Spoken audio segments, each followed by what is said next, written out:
I'm Piper, 34 years old, a real estate agent in the northern suburbs of Dallas.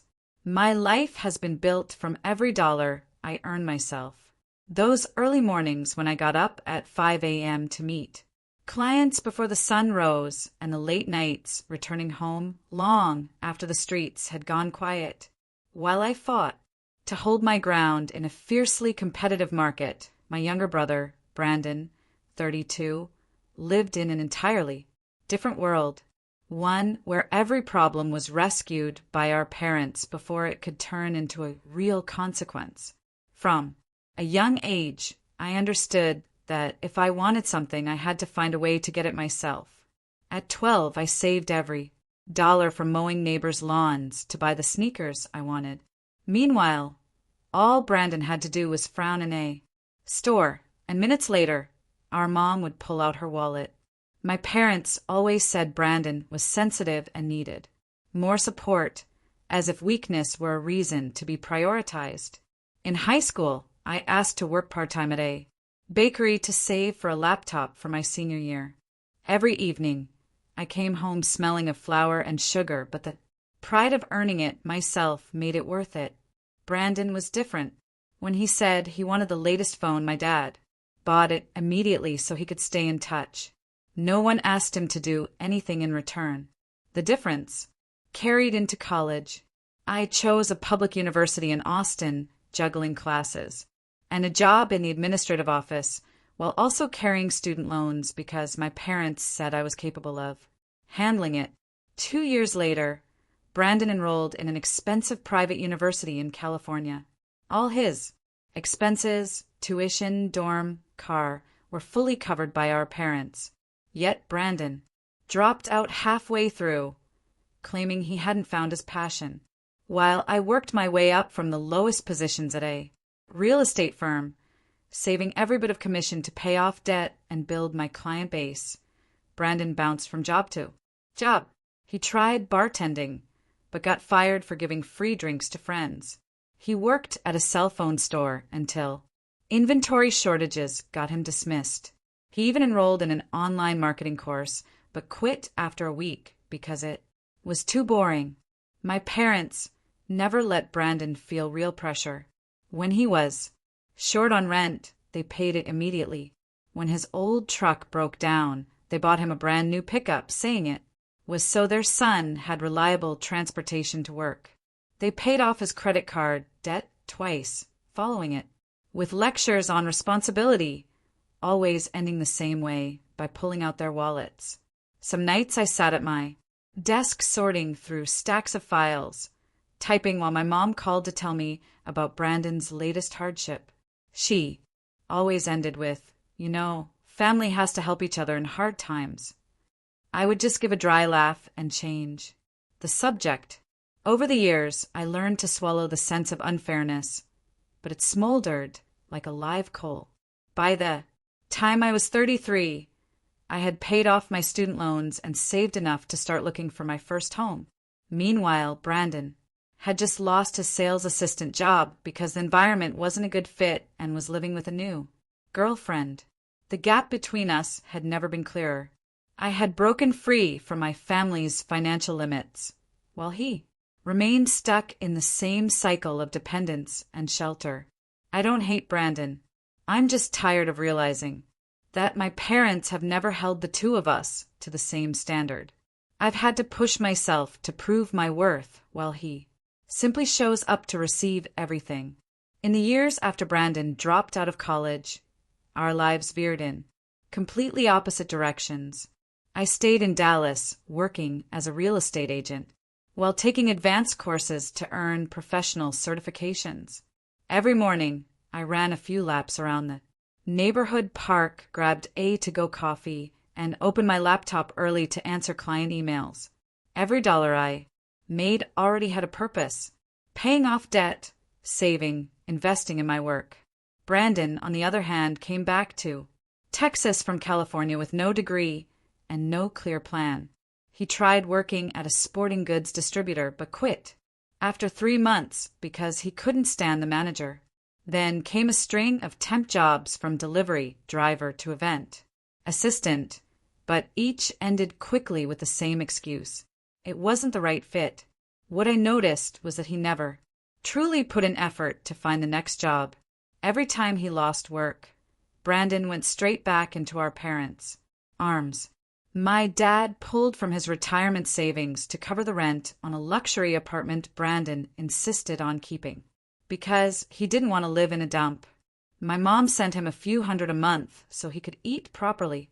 When the pickup truck our parents bought him needed a new transmission, they not only paid for the repairs but also handed him extra cash so he wouldn't worry. I knew those weren't small amounts, because every time they helped Brandon, they get the money. He smirked. Mom and Dad loaned it to me. Just a few hundred. I'll pay it back over time. I looked at my parents, but they avoided my gaze as if they knew exactly what I was thinking. Driving home that night, I felt a mix of sadness and exhaustion. I'd worked for years to stand on my own 2 feet, but in my parents' eyes, that only meant I was secure enough to carry more weight for someone else. And Brandon was still drifting through life without a thought for tomorrow. After 8 years of saving every commission check, cutting down on vacations and skipping fancy dinners, I finally had enough to buy the home I'd always dreamed of. It was a single-story ranch-style house, 3 bedrooms in a quiet neighborhood in North Dallas, where mature trees formed a lush green canopy every summer. The house wasn't huge, but the way the morning light streamed through the living room windows made every sacrifice worth it. On closing day, I left the office with the keys in my hand, my heart fluttering like a kid unwrapping a Christmas gift. My mom hugged me tight. My dad nodded and said, "You've done well, sweetheart." They came to the housewarming party I hosted that weekend, bringing a purple orchid that I knew my mom had chosen with care. All afternoon, neighbors stopped by to congratulate me. Friends laughed and chatted, and I kept running my hand over the new kitchen counter just to feel the reality of ownership. Brandon showed up almost 3 hours late, wearing a wrinkled t-shirt and holding a beer can. He didn't bring anything except a quick, nice place as he walked in. After a bit of small talk, he started complaining about a recent breakup and how he needed a change of scenery. I invited him to stay for dinner, but within minutes he was looking around and casually said, as if it were the most natural thing in the world, "This backyard's huge. Lend me the house next weekend for a party. Piper, I'll invite the whole group. It's been ages since we hung out." I laughed, thinking he was joking, but his eyes were dead serious. "No, I just moved in, and I'm not even done unpacking." Brandon shrugged. "Just a few hours. You need to loosen up. Living alone's depressing." I didn't respond, just refilled my water glass. But a cold unease crept in. I knew Brandon. Once he wanted something, he always found a way to get it, usually by getting our parents to pressure me. Sure enough, that evening my mom called. "Piper, I heard Brandon wanted to borrow the house for a party, and you said no.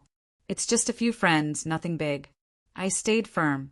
"Mom, this is my house. I just moved in, and I'm not ready to have strangers over." There was a pause before she said, quietly, "You always have boundaries, but sometimes you should be more flexible with family." That one sentence showed me exactly how far apart we were. In my parents' eyes, my success was a communal resource available for Brandon whenever he needed it. Over the next few weeks, I kept busy finishing each corner of my home. I painted the living room walls a warm cream, placed a navy armchair by the reading nook near the window. Every morning, I'd open the curtains and let the sunlight flood in, feeling that peaceful joy of having a space that was completely mine. Brandon was different. He rarely visited unless it was to suggest using the house for this event or that group hangout. One Saturday afternoon, while I was mopping the floor, Brandon texted, "We'll be over early tonight. Mom says you won't mind." I froze, heart pounding. No one had asked me, yet everyone had decided I called him immediately, my voice colder than the AC. "Brandon, let me be clear. This is my house and I do not agree to anyone coming over without my permission." He scoffed. "You're overreacting. We just want to help you. Break in the house." I hung up, locked the doors, and drew the curtains. No one showed up that night, but I knew this wasn't over. Deep down, I understood something clearly. I'd entered a new stage of life, one where I was fully responsible for my own property and happiness. But to Brandon and my parents, I was still this single daughter whose assets were a convenient fix for someone else's problems. I realized keeping this house wasn't just about paying the mortgage. It was about protecting it from hands that saw my boundaries as optional suggestions. Less than a year after I moved into my dream home, hidden problems started surfacing, like cracks you couldn't patch over. At first, it was just a small leak under the kitchen sink. I figured I'd call a plumber and be done with it. But when they pulled the pipes apart, they found the entire water system was badly deteriorated and would need a full replacement to avoid a burst at any moment. The estimate, over $6,000 made my stomach drop. I had just paid my annual homeowner's insurance and bought a new dining set for the kitchen, so there was no spare cash. I had to dip into my emergency fund, money I'd spent years building up to fix it. I thought that would be the end of it, but a few weeks later, Texas rainy season rolled in, bringing a worse surprise: a leaking roof. The roofer climbed up, then came down with a grim look. "It needs a full replacement, at least $11,000. A patch will only hold for a couple of months." I felt like collapsing right there on the porch, not just because of the cost, but because I knew if this kept up, the expenses would pile up like quicksand, pulling me under. As a real estate agent, I knew the market was at its peak. Home prices in my neighborhood had jumped more than 20% in just 2 years. But selling the house I had dreamed of for so long, the thought was gutting.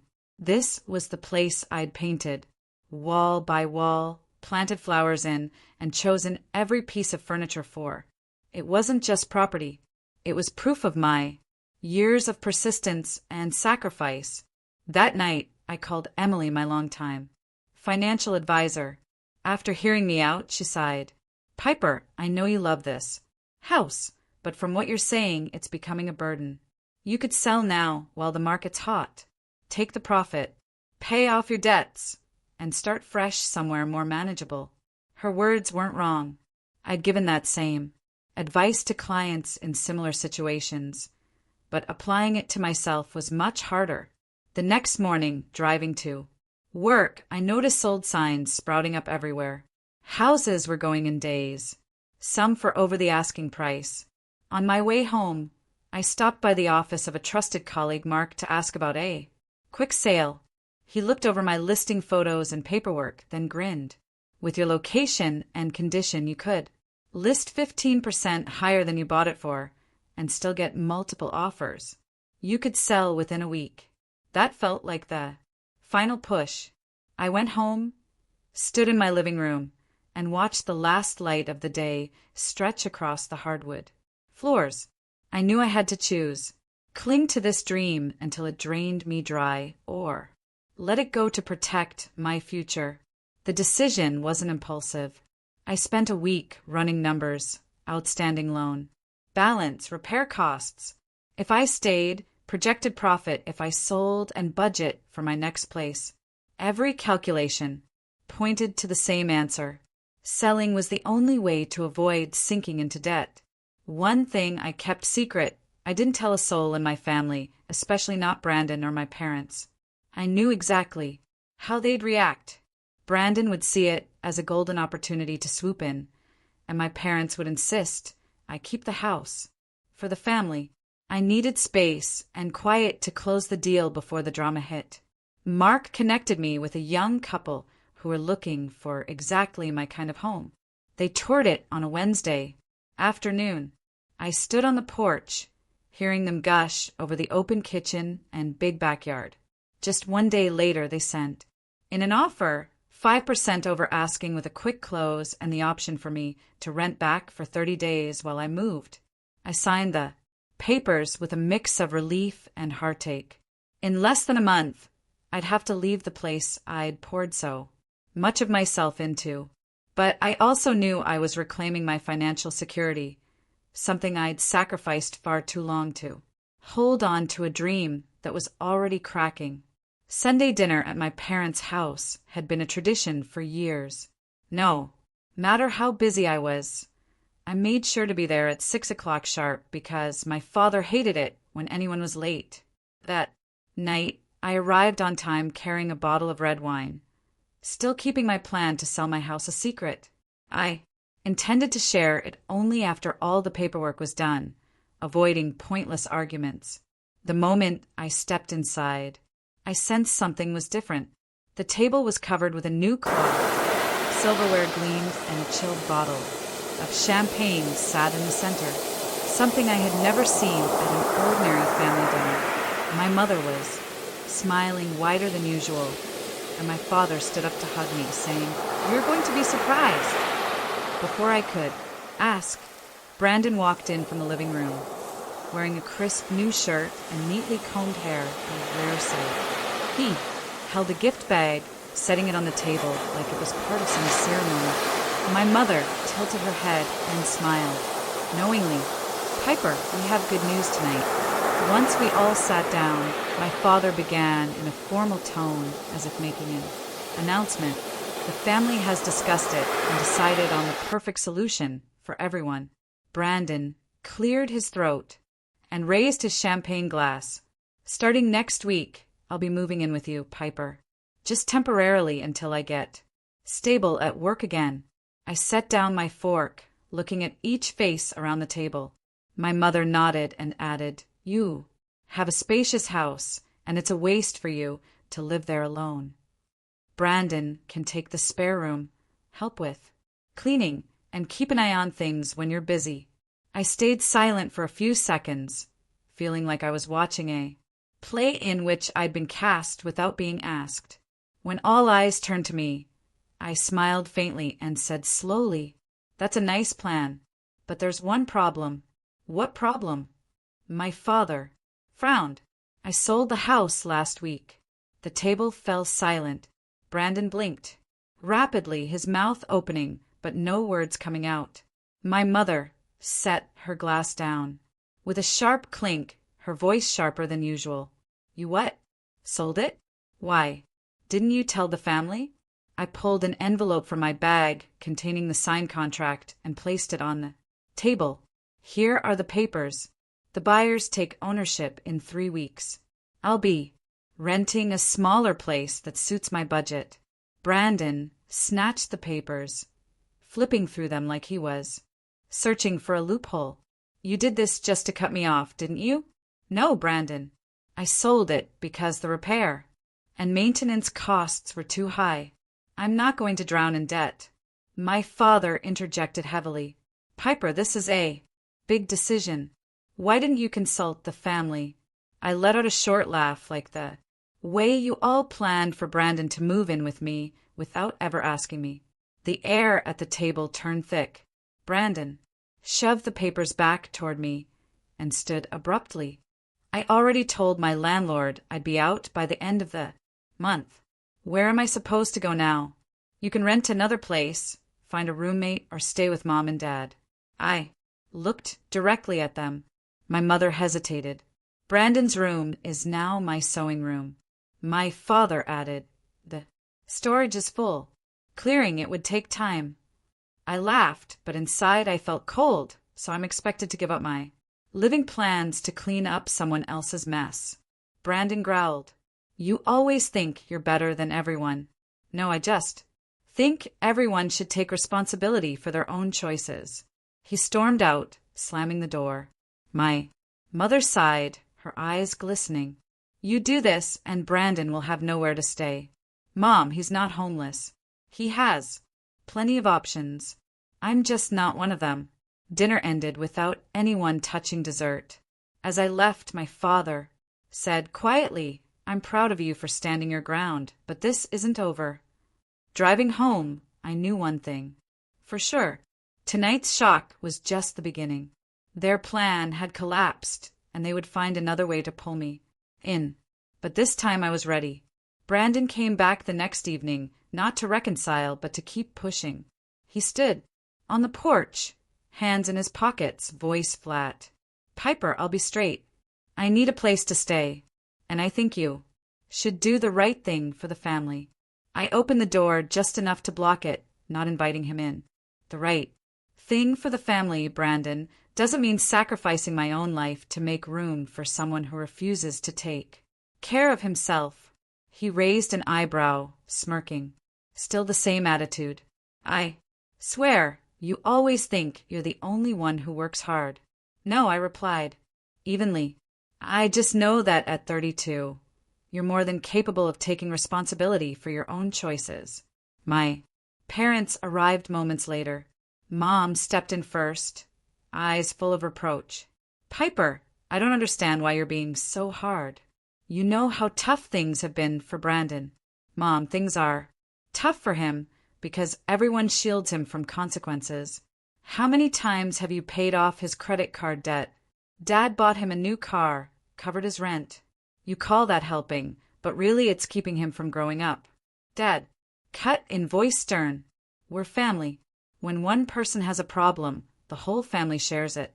I'm not against helping, I said, looking straight at him. But helping means giving them a way to stand on their own, not turning someone else's home into a permanent rescue station. Brandon gave a short, mocking laugh. Listen to you like you're some family therapist. Truth is, you just don't want to share because you're selfish. Selfish? I raised an eyebrow. When I was 19, I paid for my own tuition and worked 2 jobs. No one offered to share anything with me. When my car broke down, I rode the bus for 4 months while you got a brand new car from Mom and Dad after one phone call. If selfish means protecting what I've worked my tail off to earn, then yeah, I'm selfish. Silence filled the room. My parents exchanged uneasy glances. Mom spoke softly, but you're in a much better place than Brandon now. You can afford to help, so why not? Because if I do, it'll happen again. He'll live comfortably with zero motivation to change. And next time, hope will turn into taking full responsibility all over again. Brandon's tone sharpened. So you want me on the street? No. You can crash with a friend, find a roommate, or stay with Mom and Dad. Dad shook his head. The spare room's full of stuff, and there's no time to clear it. Then clear it, I sighed. If you're willing to help, that's the most logical way. Brandon shot me a look, then turned to them. See, she just wants to kick me out. I felt my anger rising, but kept my voice calm. Brandon, no one owes you a place to live. Just like I was never owed someone to pull me out of hard times. If you really want to change, you'll find a way. If not, you're choosing to stay where you are. Mom's eyes welled up. Hearing you say that, it hurts me. Mom, it hurts me too. Being put in the position of carrying everyone else's load just because I take care of myself. Fairness isn't treating everyone exactly the same. It's setting the right expectations and letting them face their responsibilities. Dad stood as if to end the conversation. All right, Piper, I understand your point, but remember, no matter our differences, we're still family. I know. I nodded. And because we're family, I'm telling the truth. When they left, I stood in the doorway watching. Brandon didn't look back, stomping to his car and slamming the door so hard a neighbor glanced over. I knew things wouldn't be peaceful right away, but at least I'd finally said what I'd kept in for years, and this time I wouldn't take it back. I had just shut the door when my phone buzzed. A text from Brandon. You'll regret this. I stared at it, exhaled slowly, and set the phone on the table. Inside, I felt only relief because, at last, the burden called taking. Responsibility for someone else had been lifted, even if it was only the first step. Just 2 days after the argument, I got word from Mom that Brandon had moved back in with our parents. At first, I figured it would be like every other time. He'd sleep in until noon, go out late, and Mom and Dad would cover every expense. But it turned out things weren't going the way I imagined. Mom told me that the very night Brandon brought his stuff home, Dad placed a house agreement right on the dinner table. It spelled out clearly Brandon had to pay $400 a month toward household expenses by his own personal items, handle lawn mowing and trash duty every week. Curfew was set at 11 p.m. unless he had a valid reason. At first, I thought my parents were just bluffing, but Mom assured me they were serious. Dad kept the garage keys, so Brandon couldn't just use the family car whenever he pleased. Mom even locked the snack cabinet after 10 p.m. because he used to wipe out all the treats in one night. I couldn't help but laugh and, strangely, feel hopeful. The first week, Brandon reacted exactly as I expected. He complained that $400 is too much for an old room and that curfew feels like living in a dorm. But Dad was firm. If you want cheaper, rent somewhere else. Here there are rules. Surprisingly, Mom didn't rush to defend him like before. She simply said, Brandon, your father and I have been too lenient in the past. If you want to live here, you have to contribute. I stayed out of it, only hearing updates during brief phone calls. At first, Brandon skipped mowing the lawn and had the cost deducted from what he'd already paid, forcing him to make it up. One night he came home late. Dad locked the door, and he had to sleep on the living room couch to remember the lesson. Gradually, Brandon started adjusting to the new routine. He took a part-time job at a nearby auto repair shop. Not glamorous, but enough to cover his rent to my parents and some personal expenses. Mom said it was the first time in years she'd seen him do his own laundry instead of dumping it in the machine and leaving her to fold it. 3 weeks later, I got an unexpected call from Dad. Piper, guess what? Brandon just had an interview at a big delivery company for a warehouse position. Not his dream job, but it's steady and comes with insurance. That's great, I replied, honestly surprised. I hope he sticks with it this time. Dad chuckled. I hope so too. Your mom and I have been setting aside his rent money so that if he's serious, we can help with a deposit on his own place, but we haven't told him yet. That news left me both relieved and a little amazed. It was the first time my parents were supporting Brandon while still holding him accountable. No more rushing to bail him out. Immediately, 2 months later, Brandon called me. His tone was calmer without the usual blame or sarcasm. Piper, I just got hired full-time at the company. It's not a high position, but I feel like I'm starting to do something for myself. Congratulations, I told him sincerely. That's an important step. He hesitated for a moment before adding, I know I've made things hard for you. I'm not promising to change overnight, but I get why you wouldn't let me move in. If you had, I'd probably still be the same. I stayed silent for a moment, feeling the honesty in his words. Maybe it wasn't a dramatic turning point, but it was movement I once thought would never happen. One evening, Mom sent me a picture of Brandon painting my parents' fence. She wrote, my son's finally learning some manual work. I laughed, remembering how he used to find any excuse to avoid the word labor. I know, the process won't be perfect. Brandon will still have lazy or impulsive moments, but at least now he's got a taste of responsibility, something my parents shielded him from for years. And more importantly, this time they're learning to set boundaries instead of rushing to fix everything for him. I didn't say it out loud, but deep down I felt lighter. For the first time, I wasn't the only one in the family standing by the principle that everyone is responsible for their own choices. And maybe, just maybe, this could be the start of lasting change. Not just for Brandon, but for my parents too. 3 months after moving out of my old house, I signed the papers for a 2-story townhouse in northwest Dallas. It was much smaller than my previous 3-bedroom home, but perfect for me. 2 bedrooms, a garage, and a small patio just big enough for a cafe table and a few pots of herbs. No leaky roof or rotting pipes to worry about.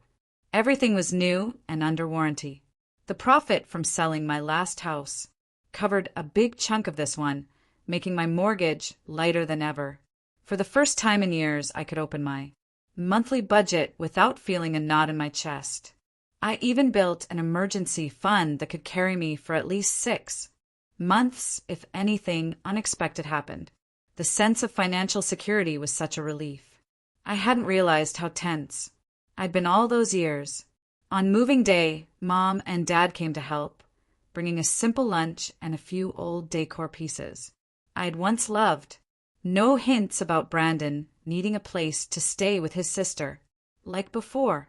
Just focus on setting up furniture, hanging curtains, and cleaning every corner. Mom even said, "You picked this place well. Manageable, easy to care for, close to everything." I smiled, saying nothing, but felt the shift in her tone. Brandon stopped by that afternoon with a gift basket of roasted coffee and homemade cookies, something I never thought I'd see. He glanced around and nodded. "This suits you. Small but tidy and warm." I replied, "Yeah, I wanted something easy to manage. No more spending every weekend fixing something." We didn't revisit old fights, but the silence wasn't tense anymore. Brandon said he'd saved up from his delivery company job and was looking for a 1-bedroom near work. "I want to sign the lease myself. No parents co-signing," he added. I was surprised, but just nodded. "That's good. Doing it yourself will feel different." Over the next few weeks, family dynamics leveled out. My parents no longer called me over every small problem Brandon had. Instead, they shared stories of him solving things like picking up extra shifts to cover a car repair or negotiating rent with a new landlord. Mom even admitted in a private conversation, "You were right, Piper." I thought protecting him was love, but really I was keeping him stuck. I said simply, "What matters is we're all doing better now." I spent more time with friends and hobbies I'd put aside. On weeknights, I took Italian cooking classes. On weekends, I biked around the nearby lake. With financial freedom, I no longer felt I had to side hustle just to patch giant expenses. I even started thinking about short trips, something I'd always pushed aside because there's too much housework left. One Friday night, Brandon called, his voice bright. I had just signed the lease on my new apartment, moving in next month. "Congrats," I said, genuinely happy. "You've done something I thought would take a long time." Brandon chuckled. "If you'd let me move in with you that day, I'd still be stuck. I hated you for it then, but thanks." That short call made me realize that holding boundaries doesn't just protect you. It can be the push someone else needs to change. At Brandon's small housewarming, I brought a cactus and a gift card for home goods. He laughed. "Thanks. I won't sell it. Don't worry." The whole room laughed, and for the first time in years, a family gathering felt free of that quiet, heavy tension. Looking back, I know this journey wasn't just about buying or selling a house. It was about learning to choose what truly serves my life while letting others take ownership of theirs. And in this little townhouse, I found something my bigger house never gave me: lasting peace. My story shows that sometimes letting go of a dream isn't failure. It's the turning point to finding true balance. Selling the big house not only freed me from financial strain, but also created the space my family needed to learn respect for boundaries and personal responsibility. Brandon grew more independent. My parents changed the way they supported him, and I found peace in a townhouse that fits just right. In real life, the hardest decisions can open the most solid path for the future. What do you think about my choice and how my family changed after everything? Share your thoughts in the comments, and don't forget to follow the channel for more heartfelt, meaningful stories about life.